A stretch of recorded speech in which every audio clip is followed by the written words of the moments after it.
कन्हैया भागते जाते हैं और एक गुफा में देखा कि एक कोई सो रहा है। सो कौन रहा था? श्री मुचकुंद जी महाराज। श्री मुचकुंद जी महाराज उस गुफा में सो रहे थे। ये भगवान प्रभु श्री राम जी के वंशज हैं।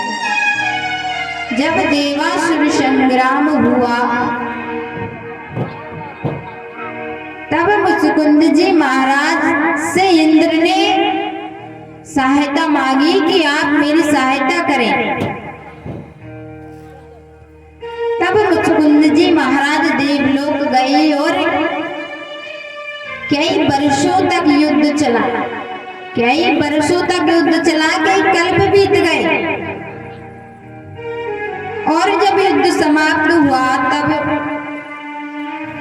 भगवान इंद्र से कहा मुचकुंद जी महाराज ने कि मैं अब अपने घर जाना चाहता हूँ।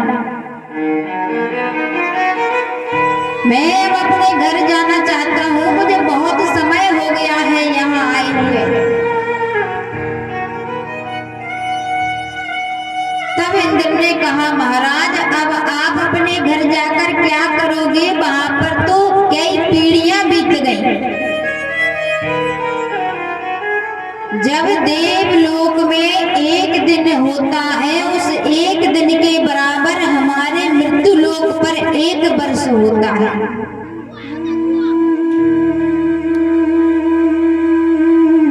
देवलोक का एक दिन और हमारे यहाँ का एक वर्ष बराबर होता है। वहां पर कल्प बीते होंगे, यहाँ पर तो कई कल्प बीत गए होंगे, क्योंकि कल्प की गणना कितनी है? 31 नील 10 खरब 40 अरब वर्ष का एक कल्प होता है। तो जब इंद्र ने कहा कि वहां पर आपके पहचान का कोई नहीं है, आपके घर की कई पीढ़ियां बीत गई है, इतना सुना मुचकुंद जी महाराज से थोड़े उदास हो गए और कहने लगे, हे इंद्र, मैं अब जी भर के सोना चाहता हूँ। मैं अब जी भर के सोना चाहता हूँ। अगर मुझे कोई नींद से उठा दे तो वो जल के भस्म हो जाए, क्योंकि मैं अब जी भर के सोना चाहता हूँ। जब तक मैं ना जागूं मुझे कोई जगाए नहीं। अगर कोई मुझे जगाए तो मैं उस पर दृष्टि डालूं और वो जलकर भस्म हो जाए। अब भगवान जिस गुफा में आए दौड़कर, वहां पर मुचकुंद महाराज जी सो रहे थे और भगवान ने अपना पीतांबर निकाला और मुचकुंद जी महाराज को उड़ा दिया। कालिया बन जाता है पीछे से। उसने देखा, अरे यहाँ पर ये रणछोड़ माखन चोर यहाँ पर सोने का नाटक करता है। और जैसे ही कालिया बन ने मुचकुंद महाराज जी को लात मार कहते हैं, अरे उठ, सोने का नाटक करता है। और जैसे ही मुचकुंद महाराज जी जागे और जैसे ही अपने नेत्रों को खोला, कालिया बन का गोविंदाय नमो नमः हो गया, जलकर भस्म हो गया। जैसे ही दृष्टि पड़ी मुचकुंद महाराज जी की, भगवान मुचकुंद महाराज जी को दर्शन देते हैं, उनको ज्ञान दिया और अंतर ध्यान हो गए। अब महाराज जरासंध को पता चलता है कि मेरे मित्र की वध हो गया है, मेरे मित्र का। वो फिर सोचने लगता है, अब यहाँ पर क्या हुआ कि उसी समय के भौमासुर नाम का दैत्य था। उसने करीबन 16,100 कन्याओं को अपने बंदी गृह में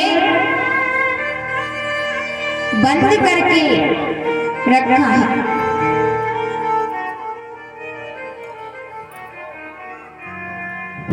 तब वह भौमासुर अपने मूर नामक मित्र को, दैत्य को भगवान के पास भेजता है। तब भगवान मूर नाम के दैत्य का उद्धार करते हैं। तब से भगवान का नाम पड़ गया मुरारी। अब भगवान जाते हैं, भौमासुर से युद्ध करते हैं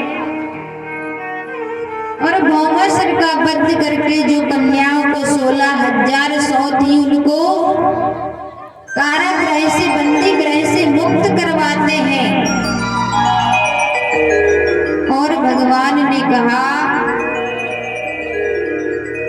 कि अभी आप स्वतंत्र हो, आप अपने घर जा सकते हैं। तब उन 16,000 सौ कन्याओं ने कहा कि हे भगवान, ये दैत्य हमें इतने छोटे थे जब उठा के लेके आया था कि हमें कुछ याद ही नहीं है, हमें कुछ याद ही नहीं है कि हम कहाँ से आए हैं, हम कहाँ से आए हैं, हमारा घर कौन है, हमारे माता पिता कौन है, हमें कुछ याद ही नहीं है। और हम अपने घर से इतने दिन बाहर रहे तो कौन जानेगा कि हम पवित्र हैं, क्या है, कोई हमें अपनाएगा ही नहीं, हमें कोई अपनाएगा नहीं।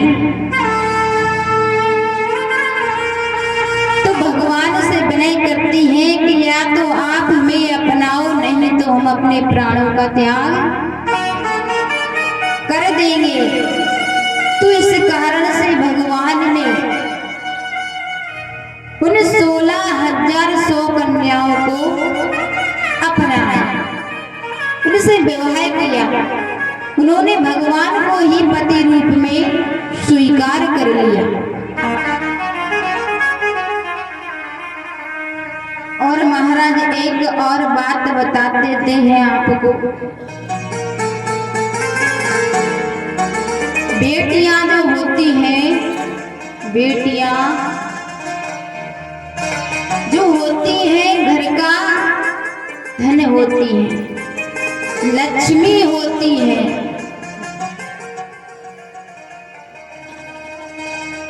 और अगर बेटियां सबसे ज्यादा प्रेम करती हैं तो अपने पिता से करती हैं, सबसे ज्यादा प्रेम करती है अपने पिता से। आपने देखा होगा कई बार, आपने कई बार देखा होगा कि जिन भाइयों के अगर पिता का स्वर्गवास भी हो जाता है तो उन पिता की आंख में आंसू नहीं आता है। लेकिन ईमानदारी से सच सच बताना, आप सबके भी घर में बेटी होगी, लेकिन आपने देखा होगा कि जिस बेटी की विदा होती है तो संसार में कोई भी ऐसा पिता नहीं होगा जिसके आंख से आंसू ना निकले, क्योंकि बेटियां सबसे ज्यादा अपने पिता से प्रेम करती हैं। बेटियां तो अपने पिता के दिल का टुकड़ा होती हैं। आपने देखा होगा कि जब बेटी की विदा होती है तो पिता फूट फूट के रोता है, और जब विदाई होने लगती है तो आप सबने देखा होगा कि जब बेटी जाती है तो वहां पर बहुत भीड़ होती है, वहां पर बहुत भीड़ होती है, केवल उसका पिता नहीं होता है। सब कहते हैं, पिता को लेकर आते हैं, कहते हैं अरे बेटी अब जाने वाली है, उसको आशीर्वाद तो दे ही दो। और जब बेटी रोती है ना, बेटी अपनी माँ के गले लगकर रोती है और माँ से कहती है, माँ पापा का ख्याल रखना, पापा का ख्याल रखना। तुम्हें तो पता है कि पापा की तबीयत ठीक नहीं रहती, पापा की तबीयत ठीक नहीं रहती और जब मम्मी तुम मुँह चलाओ तो तभी पापा को गुस्सा। और तुम्हें तो पता है कि उन्हें कितनी चिंता रहती है। मम्मी तुम कछु नहीं के करे, तुम पापा का ध्यान रखा।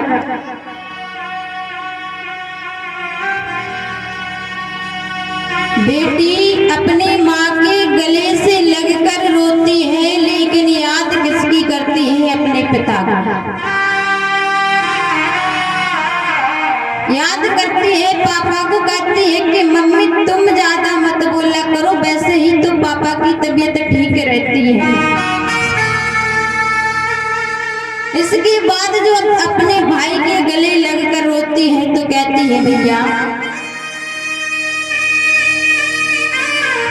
तुम्हें तो पता है कि पापा तुम्हें कितना चाहते हैं, कितना तुमसे प्रेम करते हैं। और कहती है कि जब तुम शाम को जल्दी घर नहीं आते तो पापा को चिंता हो जाती है।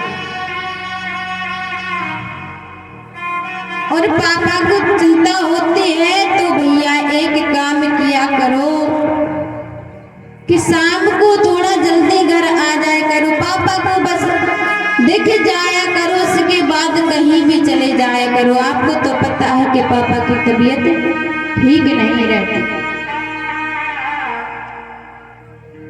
बेटी जब माँ के गले से लगकर रो रही थी तब भी याद पापा की कर रही थी, और जब भाई के गले से लगकर रो रही है तो पापा की याद कर रही है।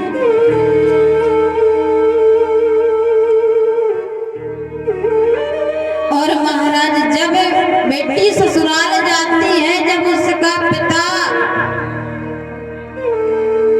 उसके ससुराल जाता है तो उसका पिता कभी ये नहीं देखता कि मेरी बेटी ने सोना पहना है, कितनी महंगी साड़ी पहनी है, कि जेवर पहना है कि नहीं पहना है, वो कुछ नहीं देखता।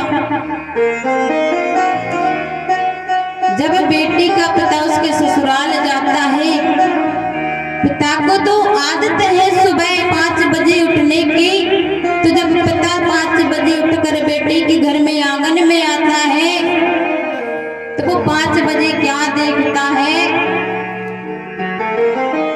कि उसकी बेटी गुड़िया रानी तुलसी माँ को जल चढ़ा रही है।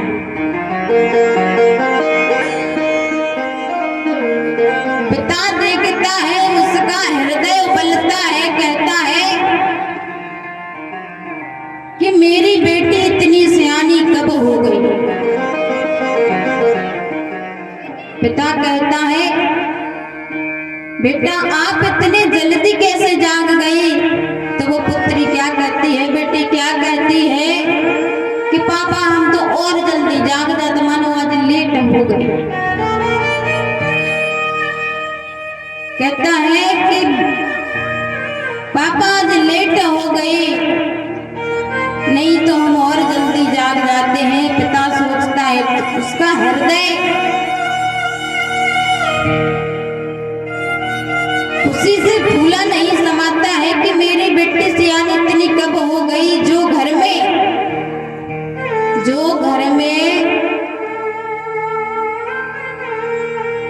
10 बजे जागती थी, कहती थी कि पापा आज तो छुट्टी थी और आज नींद जल्दी खुल गई। जो 10 बजे सोकर जागती थी वो आज 5 बजे 4 बजे जाग जाती है। और दूसरा क्या देखते हैं कि घड़ी में टाइम 2 बज रहा है और अभी तक बेटी ने भोजन नहीं किया है। पिता कहता है, बेटा तुमने सुबह से कुछ खाया नहीं है अभी, तो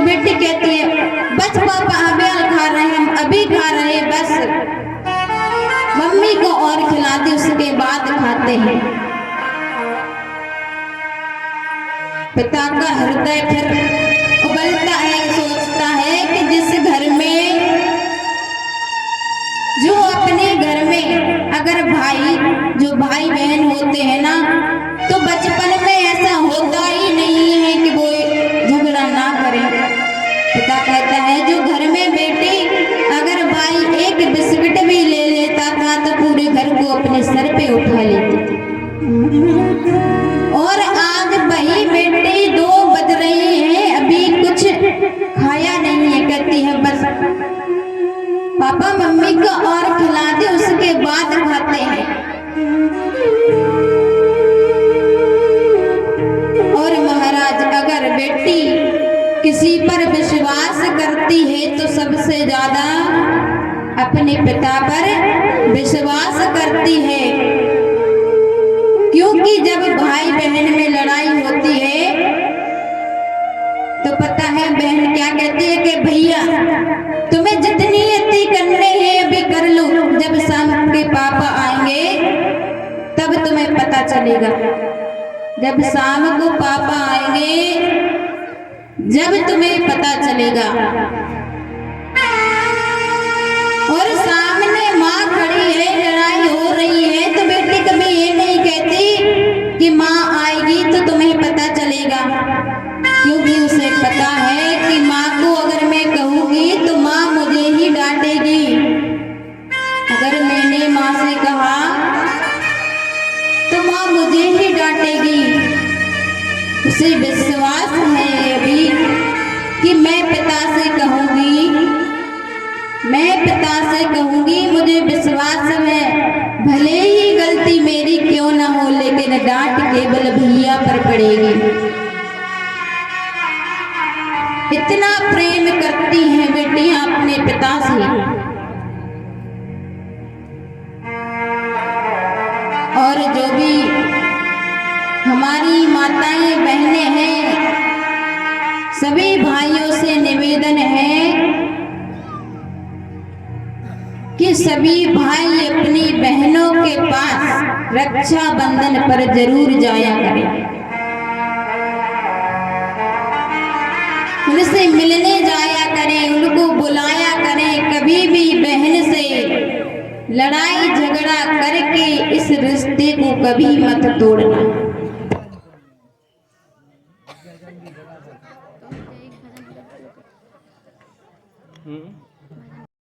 बोलिए वृंदावन बिहारी लाल की।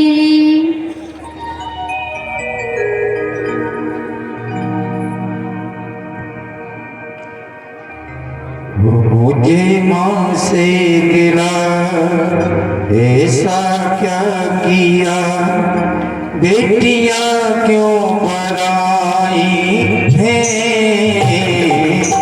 बेटियां क्यों पराई हैं,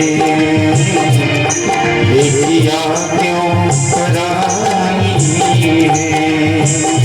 ओ मुझे माँ से गिरा ऐसा क्यों किया, बेटियां क्यों पराई हैं, बेटियां क्यों पराई हैं, बेटियां क्यों पराई हैं।